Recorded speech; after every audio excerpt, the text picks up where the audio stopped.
I'm so sorry, ma'am. I know you need this medicine, but it looks like it's not covered by your insurance. Yeah, unfortunately, I had to deny that one. Wait, who are you? I'm your insurance company's pharmacy benefit manager. I get paid based on the price of a medicine, and I don't make as much money off this one. No one should stand between you and your medicine. Visit phrma.org/middleman to learn more. Paid for by Pharma.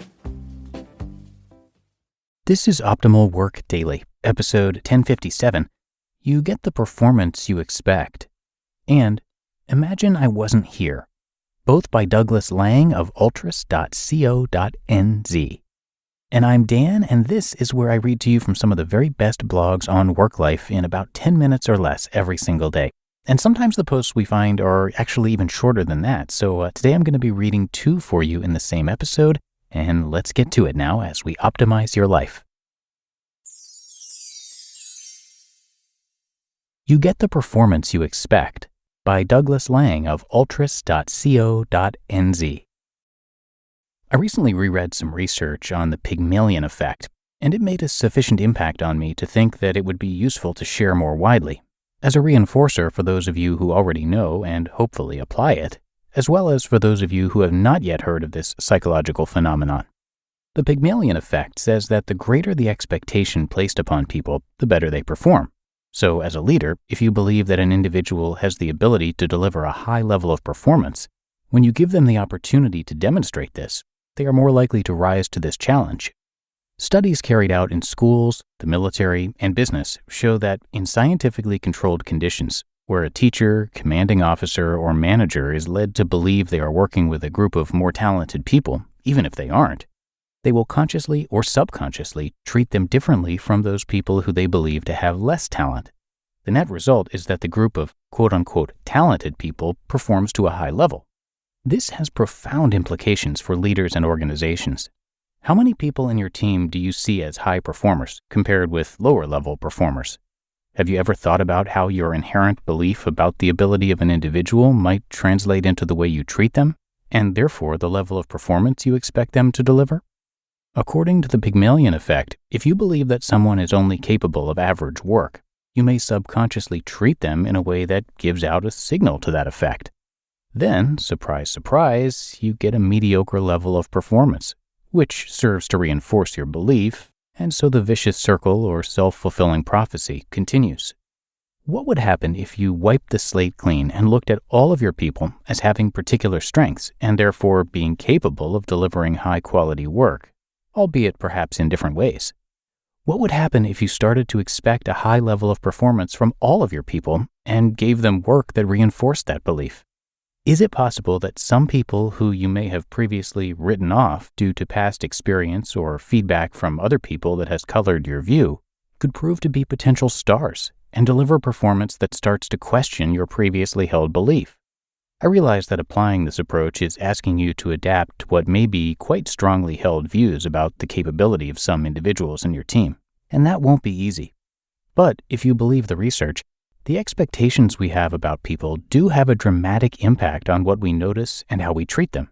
Simply becoming more aware of your beliefs and choosing to have a go at looking at things with a new pair of eyes might yield some significant benefits for you, the individual, and the team.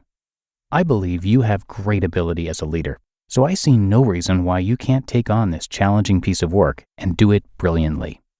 Are you ready to put the Pygmalion effect to the test?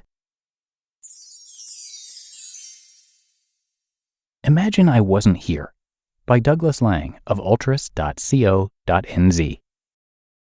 Last week, I was involved in a workshop where we were training participants how to adopt more of a coaching style of leadership.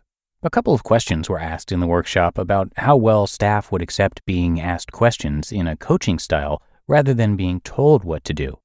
In my response to the questions, I referred to my previous experience in a leadership position where I experienced the power of taking a coaching approach almost by accident. When I was still a fairly new manager in a former life, I often found myself in a position where a member of my team would come to me with a problem or a question about something that I knew next to nothing about. My excuse at the time, and I'm sticking to it, was that I had been promoted quickly through the ranks and therefore hadn't had time to learn all the ins and outs of everything the team dealt with. As a result, I was often unable to provide the kind of direct response that I might have done in an area where I was very familiar with the subject or issue. So, instead of providing an answer, I resorted to asking them some more questions and for their thoughts about what we should do, taking what I now know to be a coaching approach. I never failed to be surprised how often, at the end of a 5-minute conversation with me asking questions and them coming up with ideas, they walked away having either solved the issue themselves or with some new ideas on things to look at as possible solutions without me actually giving them an answer. One of my favorite questions in this kind of interaction was to ask, "What would you do if I wasn't here?" In response, the team member would regularly reel off a list of the actions they would take. Assuming they sounded plausible, more often than not, I'd end the conversation by encouraging them to take these steps and let me know how things turned out. After all, they were much closer to the issue than I was, and probably had more specific and relevant knowledge anyway, so who was I to disagree? I found that often staff are simply looking to run through their ideas with their manager as a way of confirming their thinking about a particular issue, rather than wanting to have it solved for them. Giving them the space and permission to run through their thoughts can be both empowering and confidence building, as well as a way of reducing their reliance on you to solve issues. Over time, as their confidence increases in their own ability to deal with things, you'll probably find them coming to you less and less as they realize they have the ability to deal with many issues themselves. So, in summary, to build confidence in your team members and free up time for yourself in the long run, do the following. 1. Resist the temptation to jump in too quickly to ask your question again or to provide a solution. 2. Ask for their ideas on what to do. And 3. Ask, "What would you do if I wasn't here?" You just listened to the posts titled, "You Get the Performance You Expect," and "Imagine I Wasn't Here," both by Douglas Lang of altris.co.nz. I have good news for any of you successful business owners who are looking to streamline your workflow. Our sponsor, NetSuite by Oracle, just rolled out the best offer we've ever seen. NetSuite gives your business everything you need to reduce manual processes, boost efficiency, and increase productivity across every department. So I just love that you're not only getting visibility and control, but also the power that comes with having all your information in one place. And for the first time in NetSuite's 22 years as the #1 cloud financial system, you can defer payments of a full NetSuite implementation for 6 months. That's no payment and no interest for 6 months. It's time to join the more than 36,000 companies that have already upgraded to NetSuite. If you've been sizing NetSuite up to make the switch, then you know this deal is unprecedented. No interest, no payments. Take advantage of this special financing offer at netsuite.com/startup. netsuite.com/startup to get the visibility and control you need to weather any storm. netsuite.com/startup. I'm so sorry, ma'am. I know you need this medicine, but it looks like it's not covered by your insurance.